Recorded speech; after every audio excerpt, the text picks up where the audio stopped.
You're tuned into Managing Midlife, and we're talking about counting the costs of a divorce. One thing that I did get from Bloomberg, the company online, and I'll be sure to put this up on my Facebook page, was the states where most residents were married 3 times or more.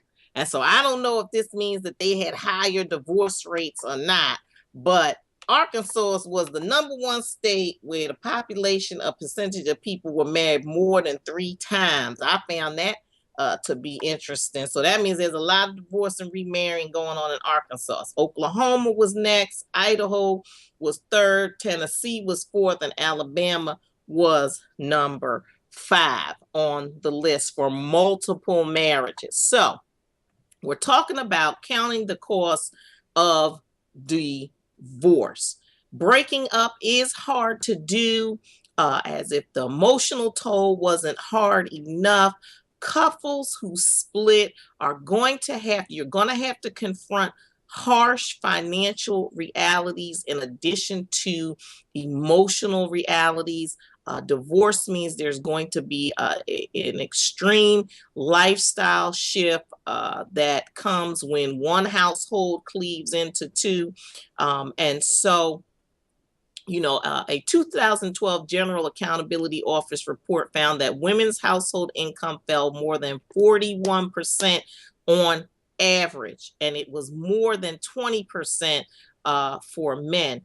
When people say, I've got to get out of this marriage, or after the digging into the numbers, which I'm bringing you tonight, they're shocked. And then you begin to wonder, is it cheaper to keep her? That's where we get that from.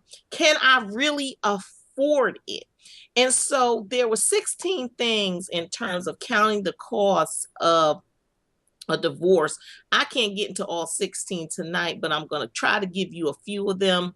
One, the reason I brought you the Legal Shield is because that's a viable option for those of you in terms of getting your questions answered, getting on the phone with a lawyer to ask a number of things in your state, and we can help you with that, because the cost of legal representation alone for a divorce is a lot like the cost of a car. It just depends on all the a la carte things that you may want.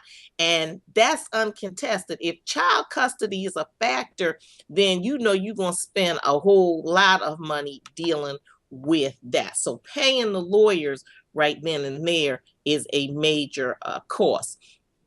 And you need to be able to explore, what your options are, what your options are going to be. And there are various applications that will afford you the opportunity to do that, apps as they call them, that are out there. You may need to hire a financial specialist, especially dealing with questions of child custody and how child support is worked out. And then the divorce typically divvies up the assets. So you want to know how that is going to work. See, people don't anticipate the ramifications of giving up certain assets and keeping others, like a house that has taxes and maintenance. And so these are things that you need to be thinking about, things that you need to be asking about. And a financial specialist or someone who specializes in divorce can help you with that. Retirement plans. In a divorce, couples need to show the court that they've reached a formal agreement on how you're dividing up your defined contribution, your 401k, your 403b.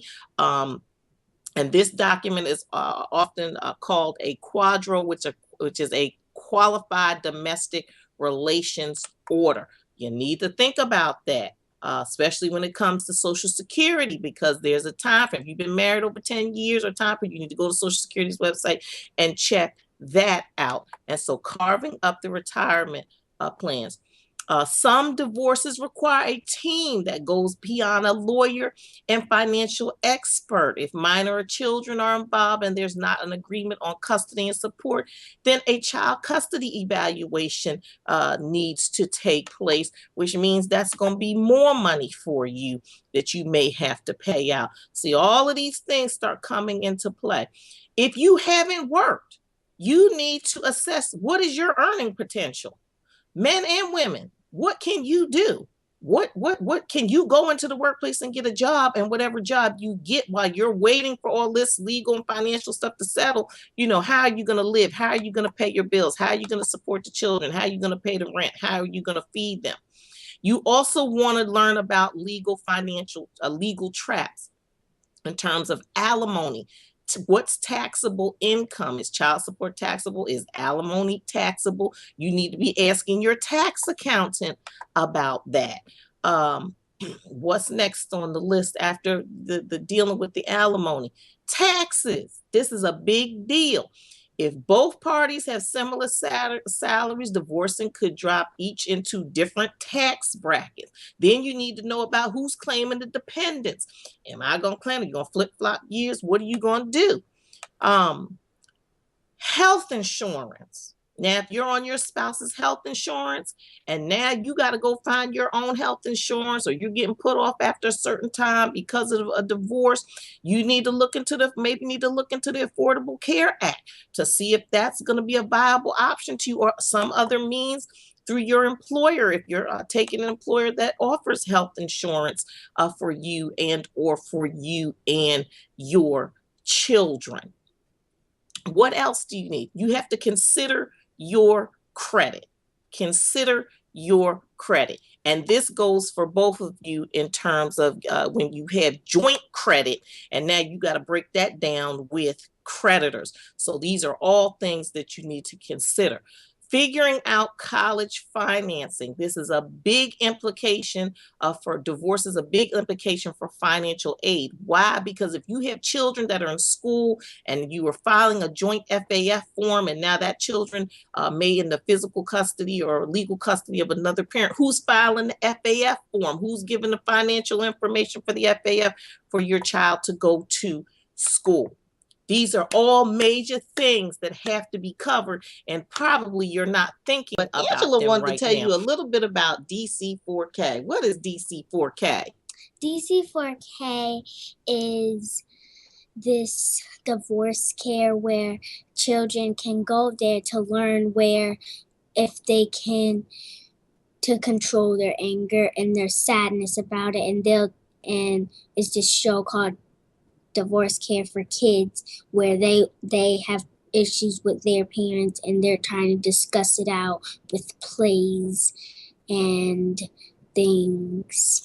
All right, so DC4K is another option, parents, for you if you want to look into the divorce care program at divorcecare.org. They also have something for your children, those who are under 12 years old.